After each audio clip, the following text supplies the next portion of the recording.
Here we are today with one of the legends of the ring, Evander Holyfield, the real deal, who's involved in the real deal poker with Poker in the Park. Real deal poker being the only online poker that uses real cards. Evander, welcome to London. Thank you. You're a legend of the sport, but you're a fan of poker too, I understand. Yes, I am.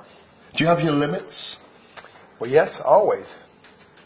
And have you been out there and played in tournaments? And obviously you're a competitive guy. So have you been out there and won poker tournaments? No, I haven't. I must admit. So you haven't been the heavyweight poker champion of the world yet? Not yet. Do you want to be? I will be this week, Thursday. And we're expecting to hear David Haye announce next week that he's going to fight Audley, sometimes called Fraudley, Harrison.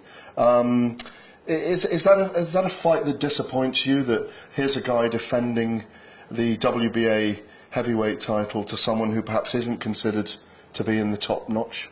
It may not be nothing for David, but he giving somebody an opportunity to actually jump back in the picture. I'm sure Harrison realized that he messed up a lot of time, but he got the perfect opportunity to turn it back around. So I'm telling you, it's kind of risky. It's risky for Haye because Harrison does have a shot, do you think? Well, yeah. He does. I've heard you saying today or recently that you'd like to step in there with David Haye. You're his big hero. You were since he was a small boy. But you'd like to step in there with him? Of course, my goal is to be the undisputed heavyweight champion of the world. I understand that,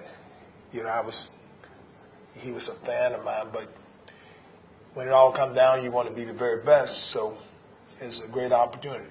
He said he wouldn't like to beat you up, though. Okay, but that means that he had to lose against somebody else for me to get the title. I'm going to get the title either way it goes. So it's not that I wish him any harm or anything like that, but, everyone has to make a decision that works for themselves. Would you? How do you rate David Haye? I mean, obviously you're his hero as well because he came up from the cruiserweight division. Obviously, you were the world cruiserweight champion. How do you rate David Haye as a heavyweight? Has he got a lot of learning to do still in the division? Of course, he's a young kid, so of course he got a lot to learn.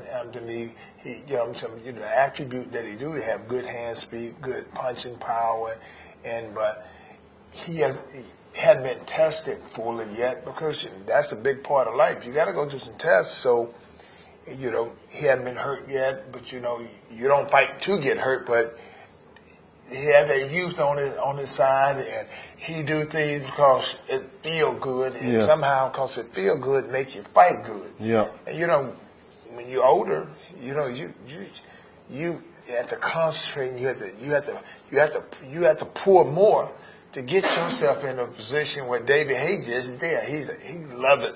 And so, so it's really be more to David Haye advantage right now. But, in 2 or 3 more years, he'll fall in that slump. Oh, I'm comfortable. Yeah.